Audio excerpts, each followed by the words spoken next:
I'm Matt Gilhooly, and this is The Life Shift, candid conversations about the pivotal moments that have changed lives forever.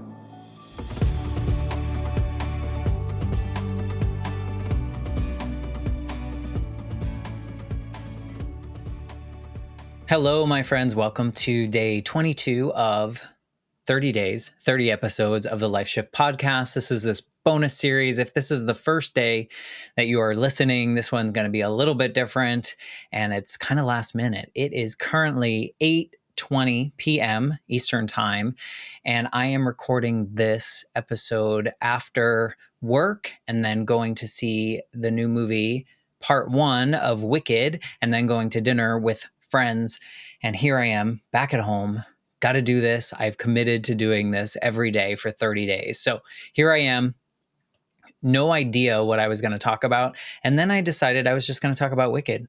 As I talked about, probably, I don't know what day it was. We're on day 22. So probably like 10 days ago, I talked about kind of my birthday trip and the traditions that I have when I go to see Broadway shows, basically, for my birthday, and how kind of like amazing it is to see these people live and watch these shows that they're putting on 8 days a week and just all the things that go into it. And I just love doing it. And I love seeing that live experience. So Wicked has been out, I think, for like 20 something years. It was a book that was like, if you don't know, it is like a prequel essentially, or the origin story of the villain of The Wizard of Oz, the Wicked Witch of the West. And so this person, Gregory Maguire, wrote the book called Wicked, and it is this prequel essentially to The Wizard of Oz, and kind of tells the story of how the Wicked Witch kind of got to be wicked.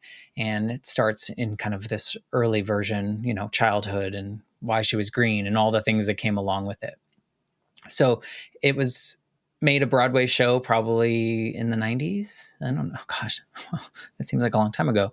Maybe it was early 2000s. Early 2000s, this became a Broadway show, and it had Idina Menzel and Kristen Chenoweth and lots of other stars that you know of, probably, if you're someone that's into Broadway. Lots of women have graced those particular roles. And I guess for a long time, this movie has been in production, if you will, like pre-production. People wanted to do it years ago, and finally it's here. But they have done it in two parts. So we get part one this year in 2024, and then for Thanksgiving time 2025, we will get the second part. So what I will say is it's fantastic. It's really good. And I say that with like no skepticism, no lying. Like it kept me entertained, and it was 2 hours and 45 minutes. And that's really only the first half of what you would see in the Broadway version. Like that's where they kind of ended, at the intermission kind of spot. But it tells a really great story. And if it didn't have a second part, I'm glad it does. But if it didn't, I feel like it would be like, you would feel complete enough. I wouldn't feel like, oh gosh, I'm waiting for the second half. But the second half will be fantastic. So the performances, pretty amazing. Cynthia, Erivo, Ariana Grande, so good. And like took me out of the fact, like I've seen them before in other things. And I obviously know who Ariana Grande is. You knew it was her, but you didn't. She like got lost in that role in such a good way. And I just thought the performances were fantastic. I love that they sang live on the recording and not like studio and then lip sync during the performances. So while they were flying around or doing crazy things, they were singing live, and that was being recorded. And that's what you hear in the movie.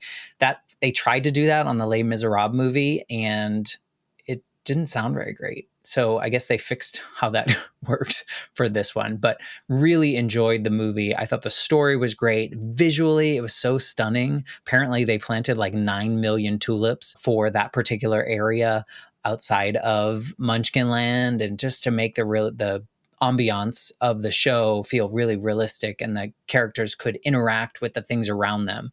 Of course, there is CGI that goes along with things. I don't think anyone has figured out how a person can fly without contraptions that they will have to CGI out, and different backgrounds and things like that. But a lot of the set was built right there on the studio lot or wherever they had it, I think in England somewhere.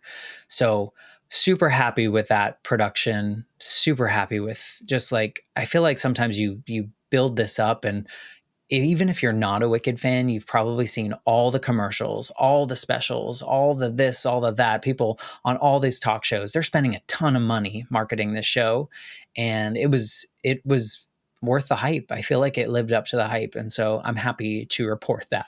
There have been other shows where you're like, they're turning that into a musical and a movie, and it's going to be this, that, or the other, and it just kind of, like, okay, that was good. Like Rent. I loved Rent growing up, like the Broadway show. And I was so excited for the movie. And I think that if you hadn't seen the Broadway show or you weren't obsessed with that, you probably liked the movie. But then when I saw the movie, I was kind of like let down a little bit because it didn't do all the things that I wanted it to do. It cut certain parts, and it just wasn't as exciting as seeing Wicked on the screen. It was just really cool. So I hope you get the opportunity, if that's something that interests you, to check out Wicked in the movie theater on the big screen, and let me know if you like it. I think everyone that I've seen that I know that has already seen it has said that they loved it. They're planning on going to see it again. I haven't talked to anyone or read any major reviews that say it wasn't great. There were some people obviously saying it was too long. It was 2 hours and 45 minutes, so I could see why someone would make that case. But honestly, I am someone that is a little fearful of long movies like that because usually I can't make it all the way through without having to like run to the restroom. And this time I didn't have to deal with that. It's kind of like a Marvel movie where you're like, I don't want to leave. I don't want to miss anything. So super happy with the movie. Glad I went. Sorry that this episode is just about that, but I hope you can hear the excitement in my voice about it. This podcast, the Life Shift podcast, is not about rating movies, and you can see I would be terrible at it. I'm really bad at summarizing things. So if you ever need me to summarize things, ask someone else or ask ChatGPT or something like that. Otherwise, I'm going to say goodbye right now because I'm just going to keep talking unless I say goodbye. So this is day 22 of 30 days, 30 episodes on the Life Shift podcast. I will be back with maybe something more meaningful on day 23, but that's it. Thank you for being a part of this journey, and shout out to Tracy and Emily and Kyle for going to see the movie today and having a great dinner tonight. So I will see you tomorrow.